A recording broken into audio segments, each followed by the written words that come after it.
participate in the broadcast. We talked to Rand Paul last hour.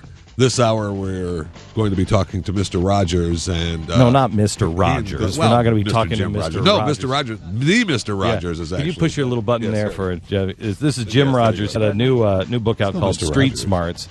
And Jim Rogers is, he's a legend. And if you want to know what's going on with the economy, you want to know freedom, the guy to go to is Jim Rogers. Even though at one point he did work with George Soros, but I think that was in his non-evil years of George Soros. Soros was, there was a time where I think George Soros wasn't entirely evil. And that's exactly what I was just saying about Bloomberg.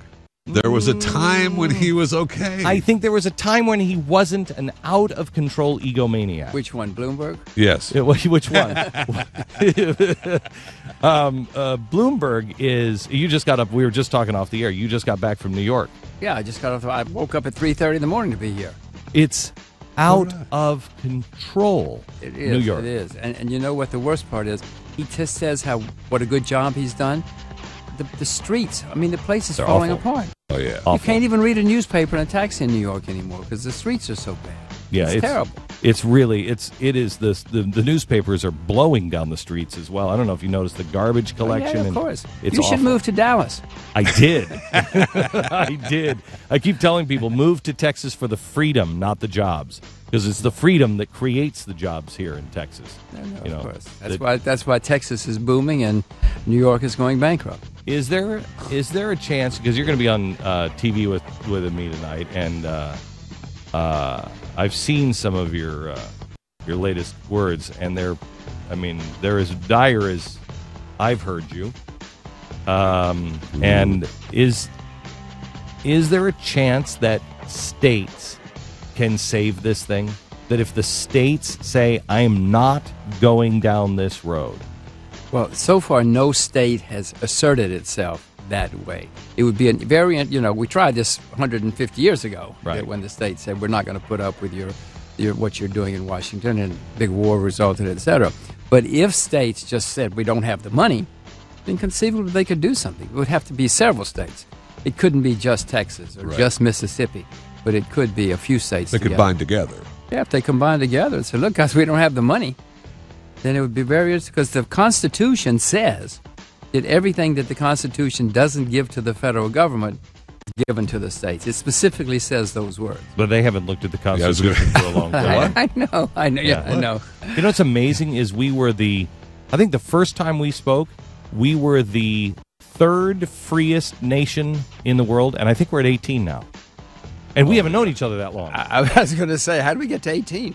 How did we get that high? That's incredible, though, isn't it? You know, what else has happened since you and I first talked? The United States is now the largest debtor nation in the history of the world, and the debt has doubled in the last 5 years. The debt has gone up more than the entire history of the Republic. Amazing. The entire history of the Republic in just 5 years. Okay, hang on. We're going to talk to Jim Rogers. We're going to get happier just around the corner. Oh, no, join the radio program. What? If you want a dose of the truth, this is the guy who will tell it, and you're just not hearing anybody else. When they talk finance, and you watch these financial shows, they're full of crap. Just tell us the truth. He'll do it next. Well, welcome to hour number 3. You're about to hear some truth. If you don't want to hear the truth, I don't know. Watch. Go turn on CNN. If you want the truth here on what you're about to enter and the truth about our economy, you're about to hear it from one of the smartest guys, been around and successful for a very long time, Jim Rogers. He's the author of a new book called Street Smarts, Adventures on the Road and in the Market. Paul Krugman says, Jim Rogers makes my head hurt. So please, Jim, keep it up. One reason I did the book was so I could put that on the cover. That I make Paul Krugman's head hurt. I wanted the world to know. That. I just love that. I love that. Okay. Wait a minute, Glenn, is this television? There I am. Yeah, that's television. Well, let me put on my tie, for God's sakes. You don't need to wear a tie, Jim. You don't need to wear it. Radio. It is radio. It's radio and television. Oh, okay. Go ahead. Carry on. I'm sorry. You don't need to wear a tie. I know I don't. I'm trying to bring a little class to this group. It's impossible. So Jim, you're going to be on television with me tonight at 5 o'clock, and we're going to go over, the ideas that really, quite honestly, the president and many in the GOP are just going right along with it. And we just had Rand Paul on, who, he's got, I think, a plan that might work at this point. Are we past the point of no return? Yes, because the debt is physically impossible to pay off. We are the largest debtor nation in the history of the world. Not just the largest debtor nation in the world, but in world history. And if you take in the off-balance sheet, Glenn, it's physically impossible to pay it off. If everybody paid 100% of their earnings as taxes, we still couldn't pay it off. I actually I talked to some banker friends of mine who are, strangely, hey, well, we can do the, and they don't notice the slide that they're in. I've talked to them for 10 years, and it's always, well, that's not going to happen. Yes, it is. No, it's not going to happen. They never do that, and they just keep sliding down. The last conversation I had with one of them was, they said, Glenn, it's not so bad. And listen to this. It's not so bad. How do you believe it's not so bad? We still have the national parks. So we're going to sell the national parks. We could sell Santa Claus. We could sell the North Pole, too. We could occupy the North Pole, sell the North Pole. It's crazy talk. I know. It's insane. Okay, so wait a minute. So how does this go from here? What are the road signs that we should look at? And, people like you can get on your plane and you can go to Singapore. I can't go to Singapore. And most people can't go to Singapore. And quite honestly, if America goes away, I don't know how lucky you are in Singapore. Who's going to, who's policing anything in the world or providing stability except dictators? Well, there are people in the world who don't think that America's doing a good job of policing the world. Oh, no, right we suck now. at it. No, I know. We suck at it. If that's your ideal, you've got problems. Right. But at least there is some stability. There's still some question on who wins, who fails here, at least in the minds of the average person, the average bad guy. There's still some, I think they know we're at the edge and just a little push will push us over. And then the world changes. Well, of course the world changes. Just as the world changed when the UK, after the First World War, the UK was the richest, most powerful country in the world. There was no number two. They were bankrupt 3 generations later. Within 1 generation, there was economic chaos because it was corroded from within. We're on the same path. There's no way we can pay. Glenn, right now interest rates are 0%. In America, the central bank is destroying the people who save and invest. All the people who save their money, who didn't get 6 houses, who didn't make no down payments on their property, etc. They're being destroyed now. That whole class of people who saved and invested and did things right. So, Jim, what do they do? I mean, because you're talking to, you're right now 8 million people, and they're listening. And out of that 8 million people, 1%, 2%, we probably have 5% of this audience is in a class where they can actually, they can maneuver and they've got a lot of money. Most people are living right at the edge. What does the person do who has saved their whole life? I just read something that said, if you're a saver, you lose. So really the best thing to do is just pile up debt. I'm like, okay, that doesn't sound good either. That's not good for a society. They're saving. What they're doing, they're bailing out the people who did it the wrong way. Right. The people who did save, you're right, they're being destroyed.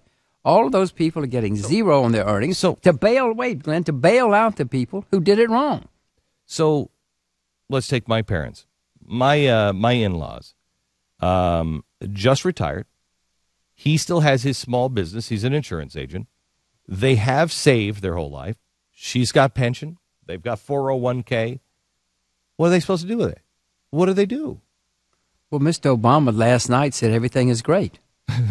They don't believe him, and neither do I, neither do you. Don't your in-laws know what Mr. Obama said? I know. He said that everything is great, and the middle class is on the way back, and everything is fine now.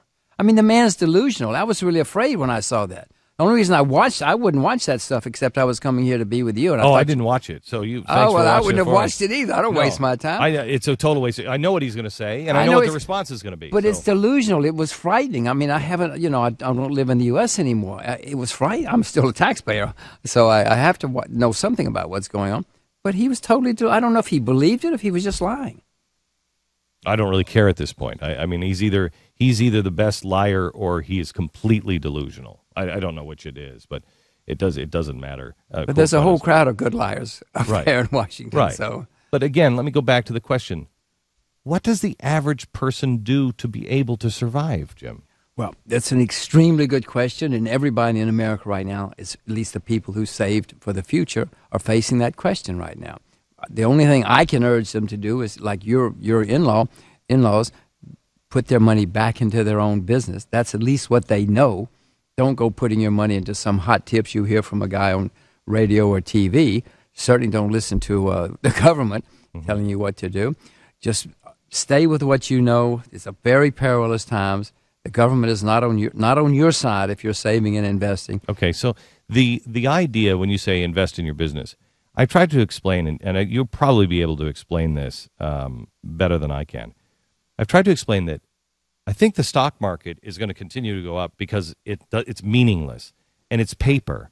And the cheaper the money is, et cetera, that paper will go up and up and up. And so you'll read this and say two things. One, we're getting better because look at the stock market. We have this delusion of that means something.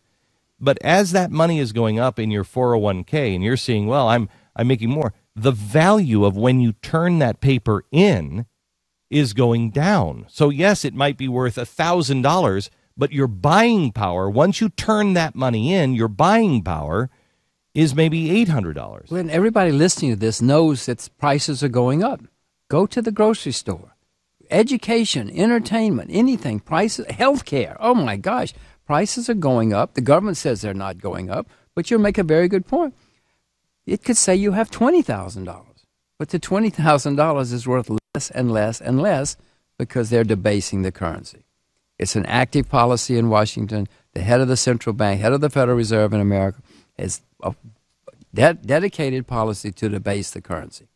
This is not good for you, me, or anybody in America, except for a few people in Washington and a few people on Wall Street. I've been urging people to become as self-reliant as they possibly can, to take care of make sure that they understand how fragile the supply lines are, to understand that farming is going to become extraordinarily important again.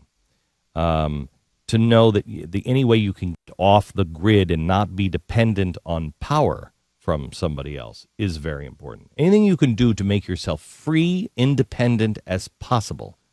Well, you are doing a good deed for many people if they listen to you, because there are going to be many breakdowns like that. We're going to have serious food shortages, not just in America, but in the world coming up. And by the way, as an aside, farming is going to be one of the great professions of the next 10, 20, 30 years. You should become a farmer. I am. I am. You are? Oh, I am. I have cattle and a farm out west, and I have cattle here as well. I will tell you, when I speak to universities and students, I tell them all they should be studying agriculture. They don't want to do it. They all want to get MBAs. But it's a terrible mistake. They should be studying agriculture. Here's what, and you said this to me a couple of years ago, and it really sat with me. I've thought about it. In fact, I quoted you just the other day in a group of friends that farming, nobody is studying it, and nobody wants to do that job. And it's not just here; it's around the entire world. And so, farming has become a lost art. The average age of farmers in America is 58. In Japan, it's 66. In Canada, it's the oldest in recorded history. In Australia, it's 58. In 10 years, those guys will be 68 if they're still alive. Somebody's got to go into the fields. More people in America study public relations than study agriculture.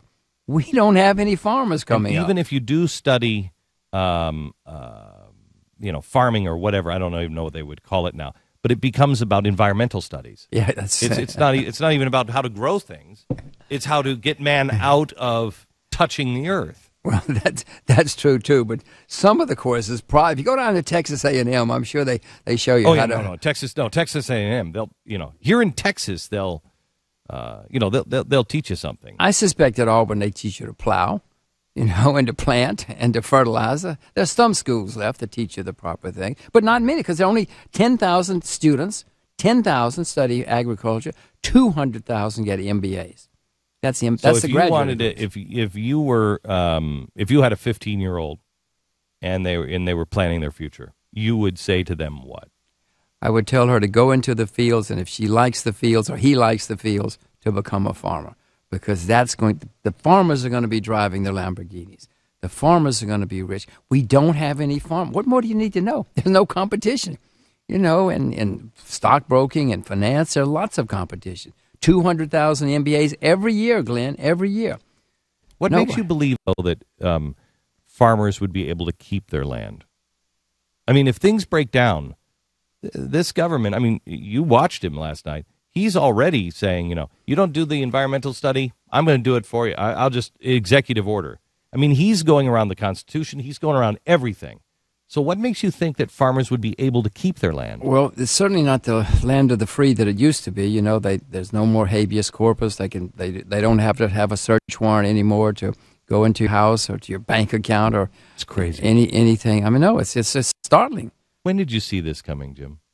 Well, I've seen it come. You've seen it coming for a while. I've seen it coming for a while. But I'm stunned at how rapidly it's happened. Are you stunned by, because you're watching it from afar, are you stunned by how, would you have thought that the American people would have been a little more up in arms?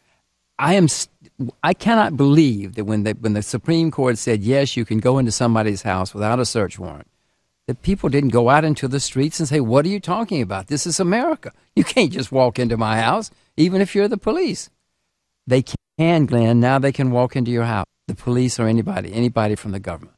They can do all sorts of things now. If they don't like you, they can drop a drone right here on this building. They can execute you. Why do you think I'm painting the building to look like a farm? I'm putting little big plastic cows on top of the building, so that drone is like, what happened to that building? Well, this is back the to the teenagers, though. If the teenagers like agriculture, planning, that sort of thing, I cannot tell you. I urge them to go and become farmers. They're going to be so rich. There's so many opportunities. Wall Street's going to be a backwater again. Good.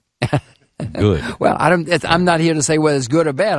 I'm asking you facts. Facts are agriculture is going to be extremely exciting. Finance is going to be a wasteland. Okay. Tonight we'll have more with Jim Rogers, and he's got a new book out, Street Smarts: Adventures on the Road and in the Markets. What I like about Jim is he's not just a numbers guy. He puts life experience together, and he understands culture, and he understands people. And I think that's why he is so far ahead of everybody else. And honestly, one of the very few that deserve to be listened to, because he actually will tell you the truth. I've had one of these financial guys actually tell me, Jim, we have a responsibility to not tell people the truth. Because they'll panic. And I said to that, I mean, you had to have talked to some of these people in private conversations where they have said similar things like, look, Jim, but you can't say these things. I've certainly been told I can't say these things. Yeah. Yes, I've certainly been told that. But it's the truth. I mean, you got to tell people the truth. I cannot believe that somebody would say to you out loud that you got to tell people lies. Oh, no. For their own good? Yeah, for you their sound own like good. You sound like Washington. You sound like Mr. Obama.